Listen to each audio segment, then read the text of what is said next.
It was a cold winter afternoon in downtown Chicago. The streets were crowded, everyone rushing somewhere, their breath visible in the icy air. Amid the noise of traffic and chatter, a small voice trembled, "Please sir, my daughter's hungry." People passed by, pretending not to hear. A young mother stood near the corner of a cafe, holding a thin blanket around a little girl who looked no older than 5. The child's cheeks were red from the cold, and her eyes carried the kind of sadness no child should ever know. Most people avoided looking. But one man, one stranger, stopped. And what he did next left everyone in tears. Before we begin this touching story, take a moment to subscribe to Kindness Lights, the channel that shares real stories reminding us that compassion can change lives. Don't forget to like this video if it warms your heart, and share your thoughts in the comments below. Now, let's begin. Her name was Sarah, a single mother trying to keep her little girl, Emma, safe after life had fallen apart.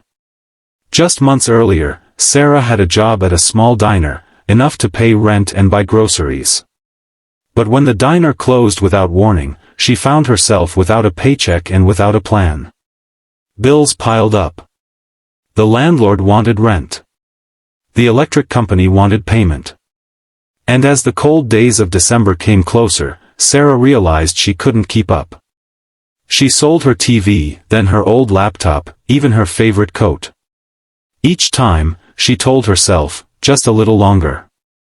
Something will come. But nothing did.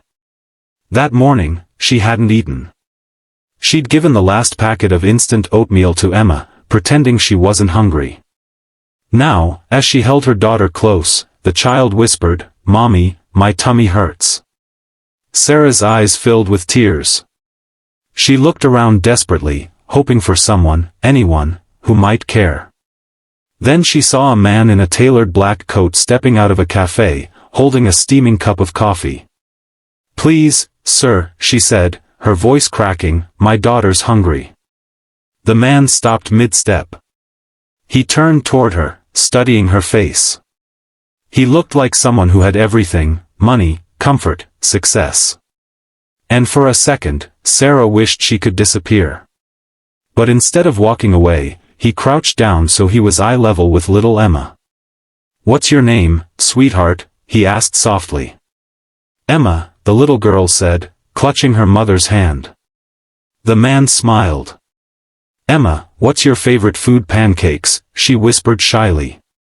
The man stood up, looked at Sarah, and said, "Come with me." Sarah hesitated.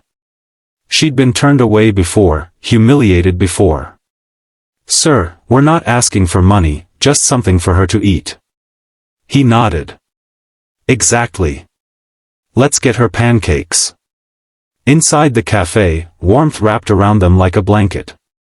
The smell of coffee, butter, and syrup filled the air. People stared. They always did when someone who didn't fit in walked into a nice place. But the man didn't seem to care. He waved to the waitress. "Could we get the biggest stack of pancakes you've got? With extra syrup," he said with a grin. "And maybe a hot chocolate for the little one." As Emma ate, Sarah could barely hold back her tears. She whispered a quiet "thank you" over and over. The man finally sat across from her. "What happened?" he asked gently.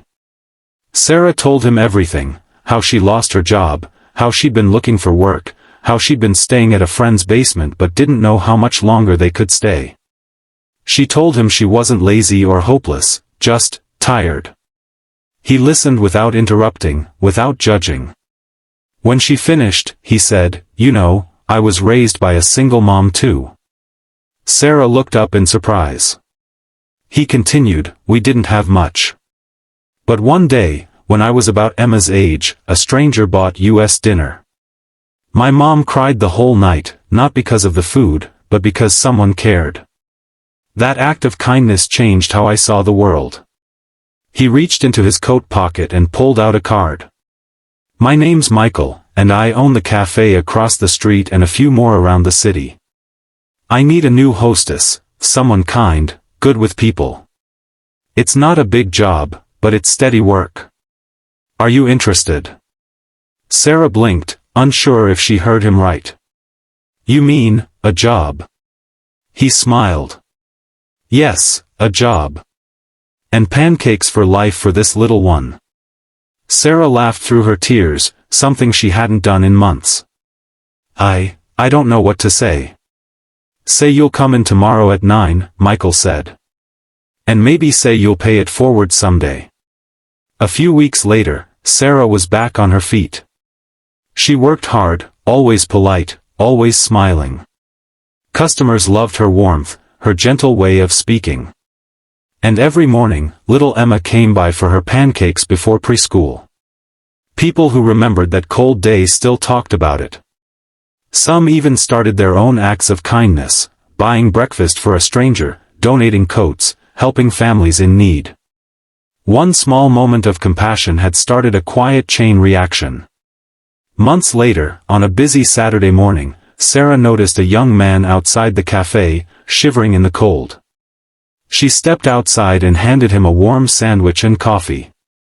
Please,